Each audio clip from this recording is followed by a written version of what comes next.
Hello, ladies and gentlemen. Welcome back to our channel. Our happy face. In our happy face, Michael. Man, we know we are a bit late with the review. Yeah, but 1 week late, but definitely worth the watch. And the 2 hours that we have spent in the theater. Amazing movie. ഇതിനൊരു break ഇല്ല, അതായത് interval ഇല്ലാതെയാണ് നമ്മൾ 2.5 ഇല്ല ഒരു 2 hours 10 minutes of 15 2.5 മണിക്കൂർ തകർത്തു. No interval, nothing, but we were just hooked to the movie throughout. എല്ലാരും ഫുൾ തിയേറ്റർ, അത് നമ്മൾ മാത്രമെന്നല്ല, എല്ലാവരും ഈച്ച് ആൻഡ് എവരി വൺ മിണ്ടാതെ ഇരുന്ന് ഓരോ കഥകൾ, ഓരോ മൂവ്മെന്റ്സും വാച്ച് ചെയ്തിട്ട് ഇരുന്ന് കണ്ട് സൂപ്പർ ഡൂപ്പർ എന്ന് പറയാം. ആൾക്കാരെല്ലാരും ഇരുത്തി, ശരിക്കും തിയേറ്ററിൽ ഇരുത്തി നമ്മളെ കൊണ്ട് നമ്മളെ പടത്തിൽ കൂടെ തന്നെ പോകുന്നത്. അതായത് ഓരോ മൈക്കിൾ ജാക്സന്റെ ഓരോ സോങ്സ് ഉണ്ടാവുന്നത്, മൈക്കിൾ ജാക്സന്റെ എന്താ പറയാ, ആളുടെ വളർച്ച, ഗ്രോത്ത്, ഓരോ ലെവൽ, സ്റ്റേജ്, അതെല്ലാം നമുക്ക് പുസ്തകം വായിച്ചാൽ ഇത് ഇത്ര ക്ലിയർ ആവില്ല. നമുക്ക് ആ പാട്ടിലൂടെ പോയാലാണ് ഈ ഒരു സാധനം കിട്ടുള്ളൂ.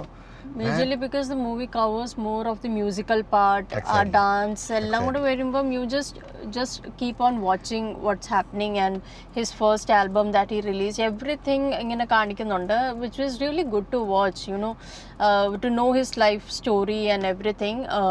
എനിക്ക് ആളുടെ ഒരു പാട്ട്, നമ്മള് ആളുടെ സ്റ്റേജ് ഷോസ് നേരിൽ കണ്ട ഒരു ഫീലാണ് കിട്ടുന്നത്. പിന്നെ നമുക്ക് ഒരു ചെറിയൊരു മൈക്കിൾ ജാക്സൺ പാട്ടുകൾ ഇഷ്ടപ്പെടുന്ന ഒരാളാണെങ്കിൽ നിങ്ങൾക്ക് കൂടുതൽ മൈക്കിൾ ജാക്സൺ ഇഷ്ടമാവും. എനിക്ക് ഉറപ്പാണ്, ഈ പടം കണ്ട് ഇറങ്ങിക്കഴിഞ്ഞാൽ കുറച്ച് നാൾ നമ്മുടെ പ്ലേലിസ്റ്റ് മുഴുവൻ മൈക്കിൾ ജാക്സന്റെ പാട്ടുകളാവും.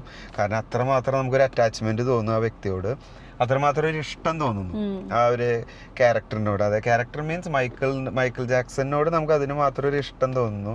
ഇറ്റ്സ് റിയലി നൈസ് യാർ, എനിക്ക് ഇഷ്ടപ്പെട്ടു. സ്റ്റിൽ സെക്കൻഡ് വീക്ക് ആണത്, second or third week, starting of second week. Okay, എന്നിട്ടും ഹൗസ്ഫുൾ എന്ന് പറയാം. പടം ഹൗസ്ഫുള്ള്. എല്ലാവരും എണീക്കുമ്പോൾ, അതായത് 2 മണിക്കൂർ കഴിഞ്ഞു എന്ന് പറഞ്ഞ് പേരെഴുതി കാണിക്കുമ്പോഴാണ് എല്ലാവരും എന്ത് സംഭവിച്ചതെന്ന് പറഞ്ഞിട്ട് നോക്കുന്നത്. ആ ഒരു വ്യക്തിയുടെ ലൈഫിൽ ഉണ്ടായിട്ടുള്ള കുറേ സ്ട്രഗിളിങ് സ്റ്റേജുകൾ ഉണ്ട് കേട്ടോ. ഫാമിലി ഇഷ്യൂസ്, സ്ട്രഗിളിങ് സ്റ്റേജ്, പിന്നെ ഓരോ പാട്ടുകൾക്ക് ബെർത്ത് വരുന്നത്, ഓരോ മ്യൂസിക്സ്, ആൾക്കുണ്ടാവുന്ന ഒരു ആക്സിഡൻറ്റ്, ഇതെല്ലാം ക്ലിയർലി ഇതിൽ കാണിക്കുന്നുണ്ട്. അത് നമ്മളെ ആളുടെ ഫാമിലിയിൽ ഒരാളായി ഇരുന്ന് നമുക്ക് ഫീല് വരുത്തി കാണുന്ന രീതിയിൽ തന്നെ ആ മൂവി കൊണ്ടുപോകുന്നുണ്ട് അല്ലേ? It's really good. ലൈക്ക് എനിക്ക് ഇഷ്ടപ്പെടും. എന്തായാലും കണ്ടവരെ just comment below if you have love the movie, and if you have not watch the movie, it's definitely a theatrical watch, not an OTT platform. ഞാൻ ആദ്യം സത്യം പറഞ്ഞ OTTക്ക് വെയിറ്റ് ചെയ്താണ്. Mom പറഞ്ഞിട്ടുണ്ടായിരുന്നു നമുക്ക് തിയേറ്ററിൽ പോയി കാണാമെന്ന്. പക്ഷെ അന്ന് എനിക്കൊരു വൈബ് തോന്നിയില്ല. പിന്നെ പെട്ടെന്ന് തോന്നി പോയി കാണുക. പിന്നെ ഒരു ദിവസം ഇവളോട് ഞാൻ പറഞ്ഞു നമുക്ക് പോയാലോ, അപ്പോൾ ഇവള് പറഞ്ഞു ഞാൻ ആദ്യം പറഞ്ഞതല്ലേ എന്ന്. അപ്പൊ അങ്ങനെ ഞങ്ങൾ പോയി. ഇത് അഭിനയിച്ചിരിക്കുന്നത് മൈക്കിൾ ജാക്സന്റെ ഫാമിലി തന്നെയാണ്, ജാഫർ ജാക്സൺ. അപ്പൊ അവരുടെ കുടുംബാണ്. കാണാൻ ഒരു ചെറിയ കട്ടുണ്ട് മൈക്കിൾ ജാക്സന്റെ. നമുക്ക് മൈക്കിൾ ജാക്സൺ അന്ന് തോന്നിപ്പോവും. മൈക്കിൾ ജാക്സന്റെ ഒരു ഇമേജ് നമുക്ക് ഈ ഒരു ഇമേജ് ആയിട്ട് തോന്നാൻ തുടങ്ങി. റിയലി മാൻ, റിയലി നമ്മളറിയാത്ത കുറച്ച് സ്റ്റോറികൾ എനിക്കറിയാത്തത് തോന്നി. ഇത് കുറെ മനസ്സിലായി.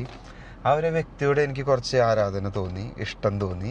ആളുടെ പാട്ടുകളോട് ഇനി നമുക്ക് കുറച്ചും കൂടി താല്പര്യം തോന്നും. ഓൾ ടുഗദർ ഒരു വെൽ പാക്ഡ്, ഒരു എന്റർടൈനിങ് മൂവി അല്ല, ഇതൊരു ഡോക്യുമെന്ററി ആണ്. It's not a movie category എന്ന് പറഞ്ഞ് ആക്കരുത്. നമുക്കിതൊരു ഡോക്യുമെന്ററി ആണ്, ആളുടെ ബയോഗ്രഫി, ഓട്ടോബയോഗ്രഫി സംതിങ്. പക്ഷെ അതൊരു മൂവി രീതിയിൽ കൊണ്ടുപോയിരിക്കുന്നു. It's really nice. He's a legend, he's a superstar. എന്തെന്നാ പറയാ, ഒന്നും പറയാനില്ല. So it's definitely a worth the watch. നിങ്ങൾ എത്ര ലേറ്റ് ആയാലും, even if you have not watched the movie, 1 week ആയി ഇപ്പോൾ റിലീസ് ആയിട്ട്, even if you have not watched till now, go and watch the movie. You'll enjoy it in theaters itself. Don't wait for OTT. So അതെ, OTTക്ക് wait ചെയ്തത്. അതാണ് ഞങ്ങളുടെ simple review. Wait ചെയ്യേണ്ട, പോയിക്കോ, കണ്ടോ. തിയേറ്ററിൽ നിന്ന് പോകുന്നതിന് മുൻപ് കാണാം. തിയേറ്ററിൽ നിന്ന് പോയ ഒരു പടം നിങ്ങൾക്ക് വിഷമം തോന്നും, എനിക്ക് മിസ്സായി തോന്നുന്നുണ്ടെങ്കിൽ അത് ഉറപ്പാണ് മൈക്കിൾ ജാക്സന്റെ മൂവി തന്നെയായിരിക്കും. ജസ്റ്റ് കാണുക. കാരണം ഇത് നമ്മൾ OTTയിൽ കാണുമ്പോഴേ തോന്നുന്നു അയ്യോ ഞാൻ അത് തിയേറ്ററിൽ നിന്ന് മിസ് ചെയ്തല്ലോ എന്ന്.